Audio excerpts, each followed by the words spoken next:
Hi all, here's a quick talk about drawing eyeballs, like this one. So you see here how the light catches one side but not the other of my lemon eyeball. I didn't have a ping pong ball. I'm sorry, it would have been perfect. I had a lemon. Anything you can do to show that your eye is a sphere is going to help you. It's a sphere with the structure of the lids on top, that open and close. And there's a light side and a shadow side in the way I've got my light in here. And the light hits the lids differently and it wraps around the sphere. And your eye sits there in the eye socket and it's got lids and brows and eyebrows and bridges the nose and cheeks and all this structure that I want you to find. Why don't we jump in? So we're going to start by putting down a tone ground. Here I'm using vine charcoal and I wipe it down, and a little compressed charcoal. I wipe it down, and then I start my drawing. Here I'm using vine charcoal and I'm just getting a basic rough-in gesture shape of my whole eye socket. Not just the eyeball, the eye socket. I'm laying down some darks. I'm drawing with my charcoal on its side. Still with vine charcoal, but it's easy enough to change it. I'm not worried about a mistake. I'm not being pretty. These are 5-minute drawings, maybe 6. I set a timer for 5 and then have a minute to wrap up. These are value studies of just the eye socket. Why start here? Because you have so many little planes to dig through and find that it'll help you do the next project, and that's a bigger chunk of the head.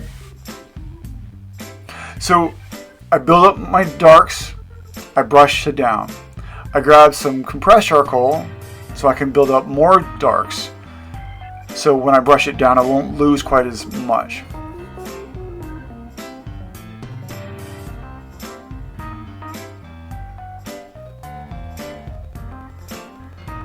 I'm trying to find the basic shapes, the basic patterns of light in the darks. Everything I'm doing is trying to show that the light's coming from the left side of my drawing. I'm drawing from a mirror, and I have a good light source off to the side, so I can really find these patches, these planes of light and dark. Now, I take my eraser and I'm carving back in. I'm not worried about how much brighter this part is than that part. I'm just erasing. I'll brush it all down again and then pull out the brighter lights. When I brush it down, I kind of dull all the lights down a bit. It's back and forth, back and forth.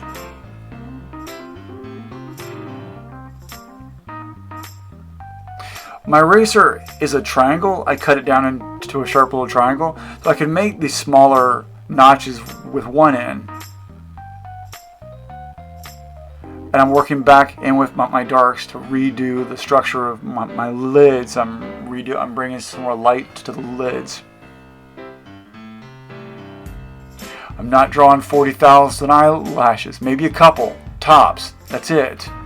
I'm implying it with a smudge of charcoal instead. If you draw every eyelash, it looks like a bug. Eyes are wet so they can be a little shiny. You can find that big highlight, but I'm letting one side of the eyeball be lighter than the other side of the eyeball. Alright, round 2. Tone paper and jump on in. I use that line to show the basic angle of the eye. That my head's tilted, so my eyes are going to be a little more tilted. It helps me orient from corner to corner. And I'm not worried about trying to do it all right the first time. I'll get there. It's a process. The wipe down, the smudges, the fixes. It's all important. It builds generations to your drawing. I'm laying in as many darks as I can with my vine charcoal because it's free. Why not? It's going to go away in a second. It lets me try it out. I'm not worried about the perfect shape of the pupil or anything like that. I'm just putting down things in the ballpark right place. Brush it all down. Compressed charcoal. Better darks. Try to refine that shape of the eye again. And a basic blah of the pupil and iris. And all the little folds, the planes of the structure around, the cheek, the lids, the brow.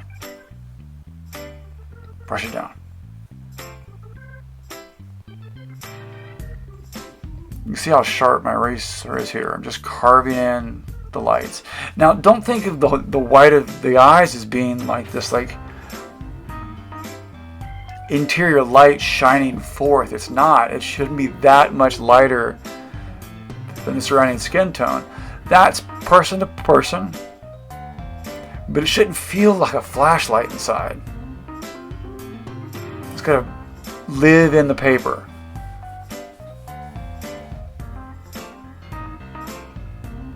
As I brush it down, I'll find that. These are quick. Don't get caught up in trying to make them perfect. You should do a ton of these. Here I'm just throwing them out on my page. I'll fit 6 or 8 in a page.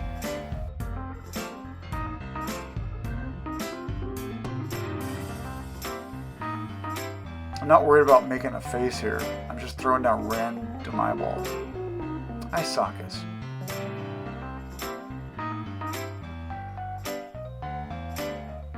The timer's ticking away.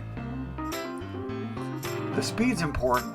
It makes you make quicker decisions. It makes you trust your instincts. Learn what to look for.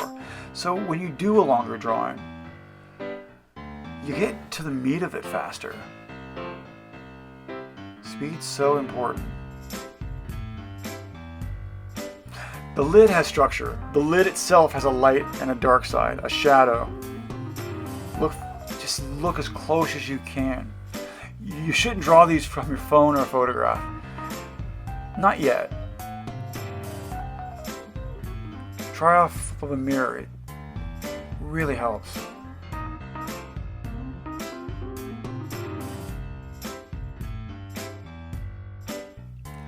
And that's that. So go find a mirror, find yourself an eyeball. Figure it out.